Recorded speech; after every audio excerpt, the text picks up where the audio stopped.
I believe in miracles. Don't say people. I'm doing business here, man. I don't want anybody tells you words and ideas can change the world. Pay no attention to that man behind the curtain. 90% of what you're saying ain't coming out of your mouth. From failing, you learn. From success, not so much. Keep moving forward. Welcome to the Small Business Miracles Podcast. My name is Jeff Randolph. This Small Business Podcast is brought to you by EAG Advertising and Marketing. We're going to talk about marketing, and we're also here to celebrate entrepreneurs. We have marketing news and advice business owners can use to keep moving forward, plus a featured interview you're not going to want to miss. I'm excited to get to that interview, but first... Hey, we're going to have the first of what I imagine is going to be several conversations here with Erin Dechman. Erin Dechman is the Director of Campaign Strategy here at EAG. And Erin, welcome. Welcome to the podcast. Thank you. Thank you. This is going to be one of several times you're here. So just get comfortable in the chair and we'll go from here. Why we're talking today is because, of course, AI is a thing. AI is starting to really take over, and it's taking over Google search. And with Google having, let's just call it all of the market for search, this is important. Rather, yeah. I mean, 99% of the market for search, Yeah. It's going to make a big difference. We need to pay attention to it, and we need to know what's going on. There is a lot we don't know right now about what's Yes. going on with AI takeover of Google search. Mhm. If we just kind of talk about what's happening, like the what is going to be a Google search, like what is it going to look like once AI happens? What do we know about that? Right. So I mean, like you said, in the very early stages, and Google has only launched a few previews of what that search would look like. But what you can envision is you go to Google and you ask a very specific question. What are the best speakers that I can buy for the pool? Mhm. Okay. And so normally you'd see, all of your links and you'd have to scroll through and read each description and you would find out for yourself, where do I want to click? Correct. Well, Google AI is now giving you a short, brief comparison at the very top of the search. So you'll see it expand and you'll see different types of speakers that you can purchase. You'll see benefits of this one's waterproof, this one's plays loud, this one is easy and mobile. And so it does all of that research for you in a matter of seconds. Impressive. It's so impressive. Scary. Thank you, Google, for doing everything for us now. So we no longer have to think. Yeah, and we're going to talk about this because there's a lot with the announcement of this that we don't know yet, and so this will change over time. So take a look at the date that this was recorded and when it was published, and that's going to tell us a little bit more. So we will continue this conversation because this is a conversation that will have impact in search engine optimization. But today, let's talk about paid search and just kind of what we know already about paid search and especially what we don't know. Because from a paid search standpoint, this is going to get people to a set of search results that you may not ever click on. If it's an informational piece, you have web links below that you could click on and go to that website, but you may also just decide, hey, the answer that the AI gave me is all I need. Just like if it were a featured snippet and you got your answer right there and you never had to leave Google to go to a website. So thank you for the featured snippet, but I don't need to go anywhere. So we know that in shopping situations, a shopping set of search results may come back to you. But what does that mean for paid search? So right now for paid search, it looks like those search results are going to be pushed down even further on the page and maybe even minimized. So where we used to have 3 to 4 placements, it could become 1 to 2. When you say that, the way you say that makes it sound more expensive for those 1 to 2 places. It is most likely going to get more expensive, and costs have already been rising over the past year, right? Like you've seen the CPC go up or cost per click go up. Thank you. I was going to stop you. I was going to stop you, and I was going to say, for our listeners who don't do this every single day. Cost per click. Cost per click, CPC.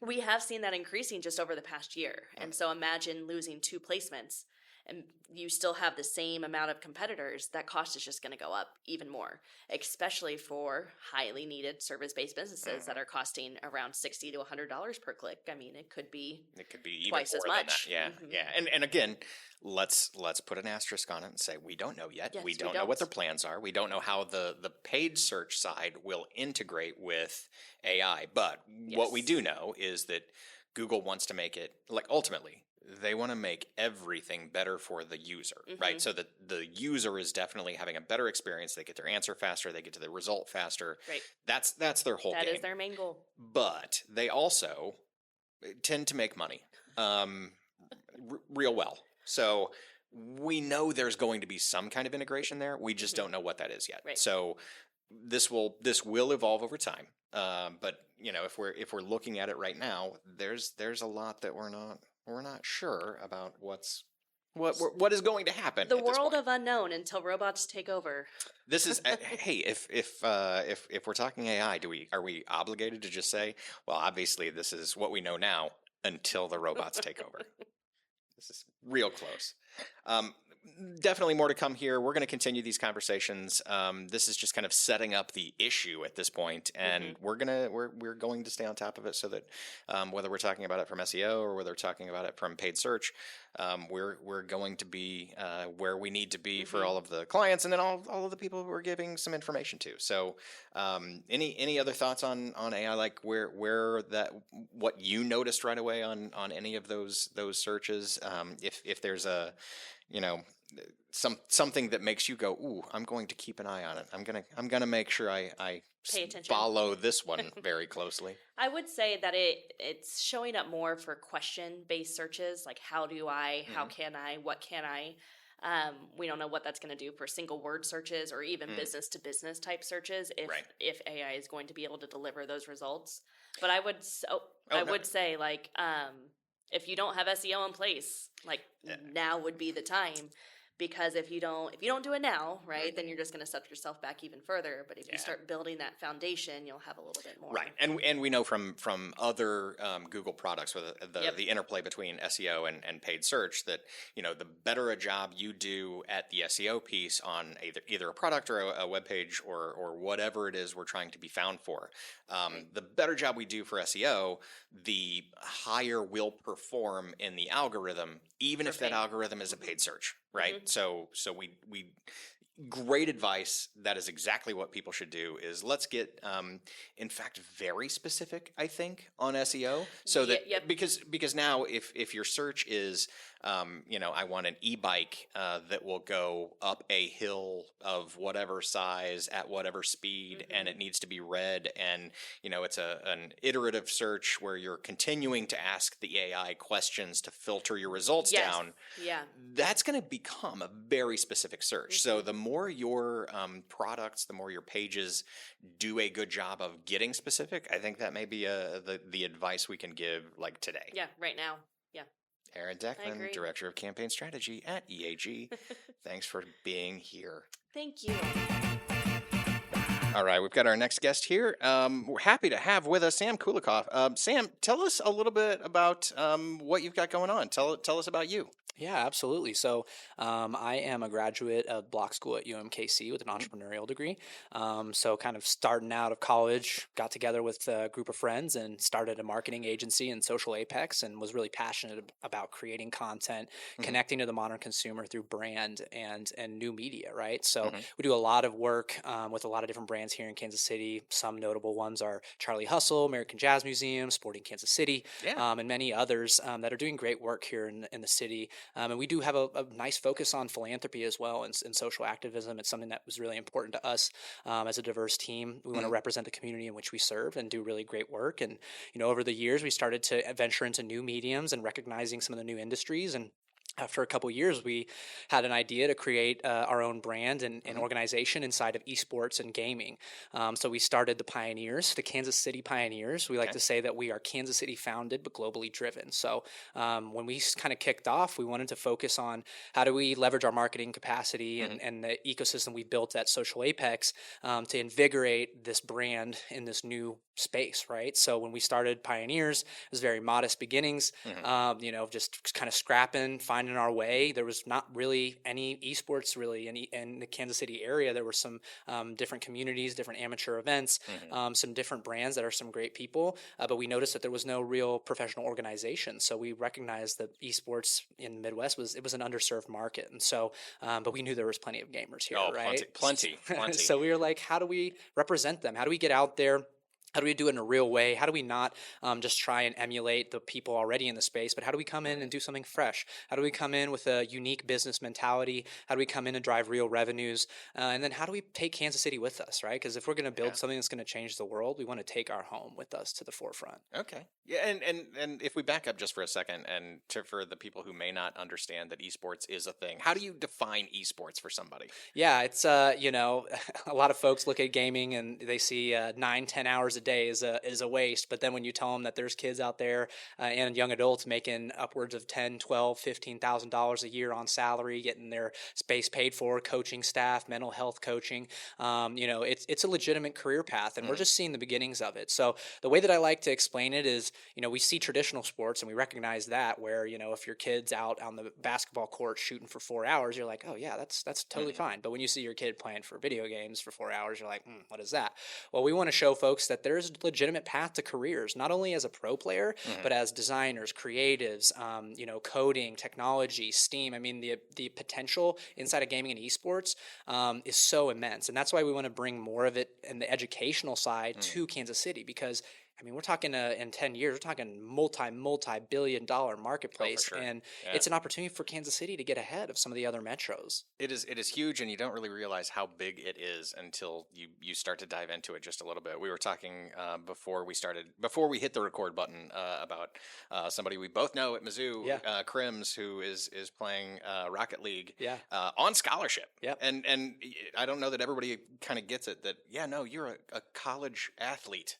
In all of this, it's huge for the community. It's a great thing. So yeah, absolutely. I mean, we, you know, for our Rocket League team, we're top 16 in the entire world. We were just at the World Championships as one of the youngest teams to ever go to a World Championship. And we picked up our roster just a little over a year ago, I think. And when we picked them up, we helped them get access to coaching staff, mental health assistance. We gave them resources like training, high-end equipment, promotion, brand material, content, and our marketing agency to back up everything. And so from there, we've helped them build brand, we've helped them get better, and now in the last 2 months, we went back to back in regional championships in Australia. So we're number 1 in Australia right now.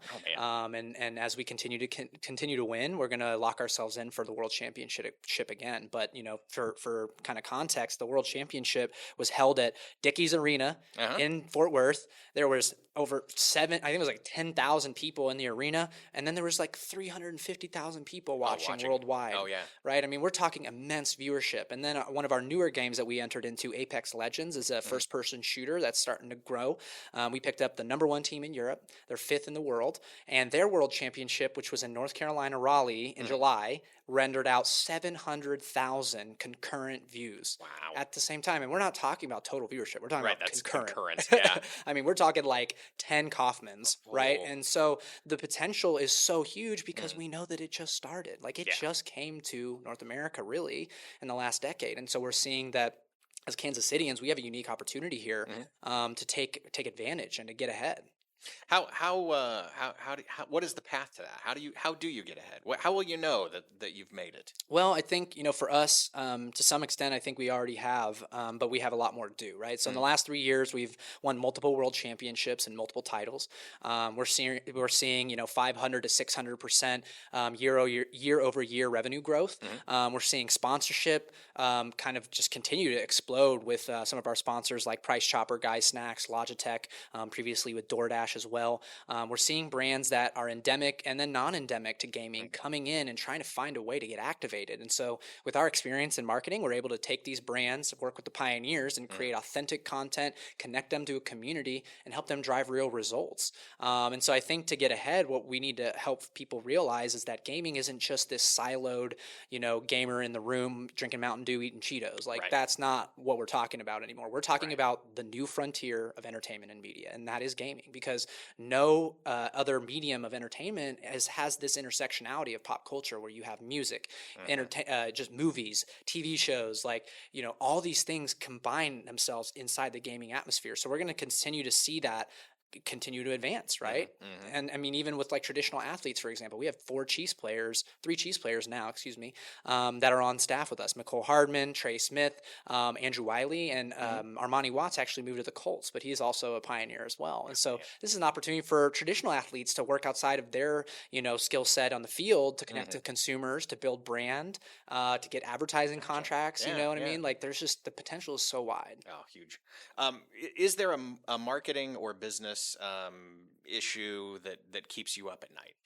Inside of gaming, you mean? Or, yeah. The marketing issue that I would say keeps me up at night is that, like, we're noticing that it's so fresh, and I think it's because two things. I think it's very new, but then I also think that it's not it's not as traditional as, like an advertising platform, copyright, billboard, traditional advertising, which still has its place now in today. But it's difficult. You can't just throw money and see a result, because you have to know the space. You have to know the consumer. When we're talking about Gen Z and even Gen A, like, we're talking about a consumer group that is pretty much not watching TV at all.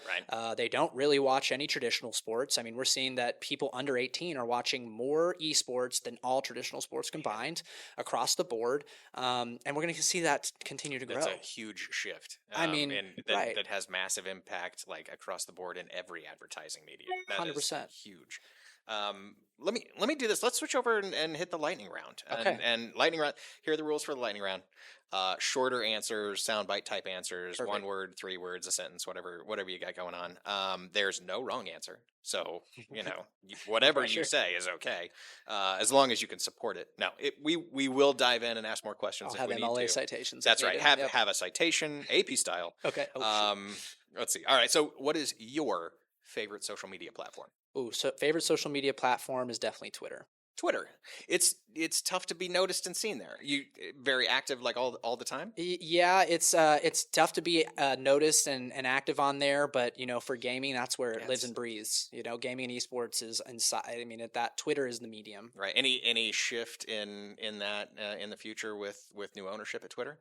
I don't really know. Obviously, it's been unique the last couple of days with some of the news leaks, but I mean, we'll see. I don't really know. I mean, I'm ready for it. We're all just kind of waiting. Yeah, we'll see what they end up doing. I mean, happens. It could tank it. It could go great. Who knows? We're talking about inspiration in this next question. What businesses or brands inspire you? Oh, wow. That's a great question. Wow.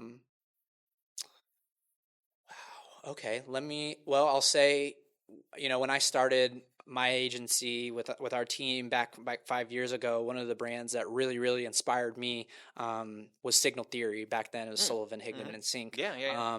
I looked at them when I was trying to build our team and recognized how they intertwined social philanthropy into revenue driving capacity, right? We're recognizing that you don't have to just make money or just donate, right? You can do them at the same time. You can make an impact, you can do great things, but also drive revenue for your business and grow your impact as well. Corporate social philanthropy is inspirational across the board. Yeah. Good answer. Yeah. Let's imagine you've had some big success. One of your teams wins a major championship or a project. You meet a goal. How do you celebrate that success? What do you do to celebrate those successes? Yeah, that's a great question. Well, we like to say, actually, yesterday we were talking about this, that we have fun through success, right? So we work hard, and when we find those wins, we get the validation through those wins because we've built this from nothing. We built this with our bare hands, from the dirt, from the mud, working together with diverse groups of people from different backgrounds and with no assistance other than just our grit and tenacity. And I think that speaks volumes of Kansas Cityans in general. We have to scrap really hard to get noticed and get that recognition we deserve. And so I think that's our success measure, is like getting people to recognize, like, we're dope. Like, Kansas City is awesome. We're the coolest. Yeah, we are. Think about your marketing technology stack for a minute. Okay. Is there any part of that you wish you could just throw away and change? I definitely think that there's a lot of talk right now about short attention span for young consumers, and I think that that's a little bit misguided. I think that we have platforms that kind of propagate that, but I do believe that looking through gaming and esports, we're recognizing that they do have long attention spans for things that they enjoy. And so I think that I'm excited for esports and gaming to continue to grow, because we're going to continue to see a longer attention span capability to connect to consumers over long periods of time, which as marketers gives us a lot more leverage to connect to them and ask them questions about who they want to be and what they want to engage with. Got it. Oh, and we'll wrap it up with this. All the people who are listening, what's one thing they should know about your company and take away? And Yeah, I think that the one thing that we want people to recognize about Kansas City Pioneers is we were, we said again, like Kansas City founded but globally driven. We want to take our home with us, and every measure of success that we find as the Pioneers is success for Kansas City. The more we can win together, the more money, the more revenues, the more jobs that we can bring here to Kansas City, whether it's through the Pioneers or through other extraneous, gaming activities. So, all right. Well, Sam Kulikov from Kansas City Pioneers, thank you so much for stopping by. We appreciate having you. Thanks for inspiring us with your wisdom. Yeah, absolutely. Thanks for having me. That was our show. Sam, thanks for being here. That guy. We're happy to talk to Sam anytime. Thanks for listening to the Small Business Miracles podcast. I'd like to thank Sam for being here. Remember to subscribe, leave us a 5-star rating and review, drop us a line on the website at eagadv.com if you have some thoughts. Until then, we'll be out here helping entrepreneurs with another Small Business Miracle.